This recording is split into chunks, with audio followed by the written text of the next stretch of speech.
here you can see this is the diagram of lung, and this one is the four chambered heart of human beings, alligators, birds and mammals. अब देखो, सबसे पहले मैं आपको ये diagram समझा दूं कि क्या है।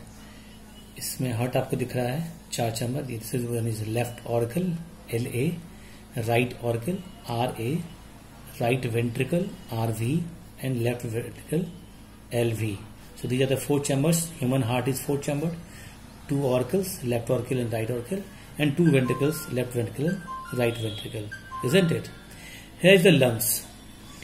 Lungs से ऑक्सीजनेटेड ब्लड, ऑक्सीजनेटेड मतलब प्योर ब्लड, जिसमें ऑक्सीजन का कॉन्सेंट्रेशन ज्यादा हो CO2 के कॉन्सेंट्रेशन से।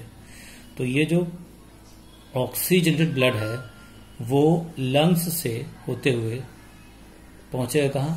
हार्ट के लेफ्ट एट्रियम में, और लंग्स से होके लेफ्ट एट्रियम में जो ब्लड पहुंचेगा वो जिस ब्लड वेसल से पहुंचेगा, that blood vessels is called pulmonary when. मैंने आपको प्रीवियस वीडियो में बताया था कि जो ब्लड वेसल हार्ट के भीतर, हार्ट की तरफ टुवर्ड्स द हार्ट ब्लड को लाए, दैट इज कॉल्ड वेन। और लंग्स से ला रहा तो लंग्स के लिए टर्म क्या है? Pulmonary. So it's called pulmonary vein. So pulmonary vein carry the pure blood from lungs to left auricle, and then through this aperture called left auriculoventricular aperture, जहां पर बाइकस्पिड भाल्व भी होता है, ठीक है, उस बाइकस्पिड या मिट्रल भाल्व से होते हुए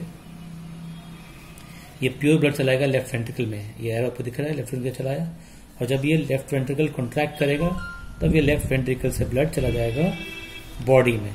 तो इस तरह से आपने देखा कि लेफ्ट लंग से पल्मोनरी वेन के थ्रू आ गया लेफ्ट ऑरिकल में, लेफ्ट ऑरिकल से आ गया लेफ्ट वेंट्रिकल में, और फिर लेफ्ट वेंट्रिकल से चला आया बॉडी में।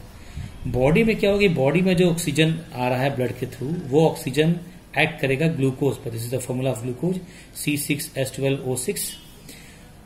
इस ग्लूकोज पे ऑक्सीजन एक्ट करेगा और ऑक्सीजन को तोड़ देगा CO2 और वाटर में। इसका मतलब है कि ऑक्सीजन जो आया है वो कंज्यूम हो रहा है और प्रोड्यूस क्या कर रहा है? CO2 along with water and adenosine triphosphate, जिससे हमको एनर्जी मिलेगी। This is the balance chemical equation for aerobic respiration also. तो अब धीरे धीरे क्या होगा कि ऑक्सीजन का कॉन्सेंट्रेशन घटेगा और CO2 का कॉन्सेंट्रेशन बढ़ेगा बॉडी में। Now the blood is called impure blood, और यू मे से कॉल्ड डीऑक्सीजनेटेड ब्लड, जहां CO2 का कॉन्सेंट्रेशन ज्यादा हो ऑक्सीजन से। अब ये डीऑक्सीजनेटेड ब्लड, प्योर ब्लड जिसमें CO2 ज्यादा है ऑक्सीजन से, वो ब्लड वापस डिफरेंट वेन से कहां पहुंचेगा? राइट एट्रियम में, क्योंकि वेन ही है जो हार्ट की तरफ ब्लड को लाएगा।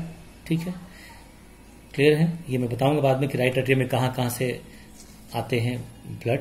ये इम्प्योर ब्लड, ये डिऑक्सीजन ब्लड बॉडी से कहां आ जाएगा? राइट एट्रियम में, और फिर राइट एट्रियम से इस पोर के होते हुए, जिसको हम बोलते हैं रावा, राइट ऑरिकुलो वेंट्रिकुलर अपर्चर, और यू में से राइट एट्रियो वेंट्रिकुलर अपर्चर, वहां से होते हुए चलाएगा राइट वेंट्रिकल में।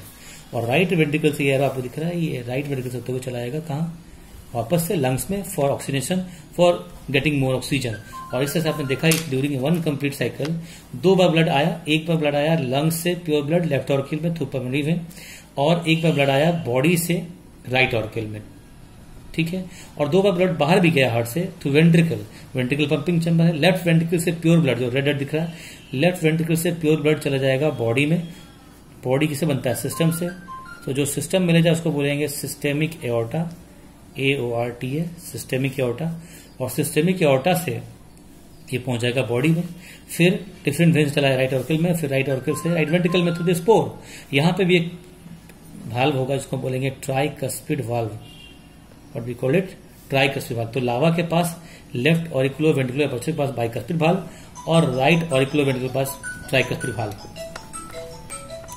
ओके, क्लियर है? अब यहां से ब्लड कहां चला गया? वापस से लंग्स में। So again we repeat it, lungs to through pulmonary vein, left auricle to left ventricle to body, and then body to RA means right auricle to right ventricle, and then finally goes to lungs. This is a complete double circulation because blood comes twice and blood goes twice outside the heart in one complete circulation. That's why this is called complete double circulation. It occurs in all those animals in which 4-chambered heart is present. I hope you understand the circulation. Once again I repeat it. The blood goes from lungs to LA. LA stands for left auricle. Then left auricle to LV, left ventricle. From left ventricle to body.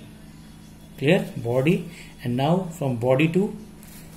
From body to RA, and then RA to RV. And from RV to lungs.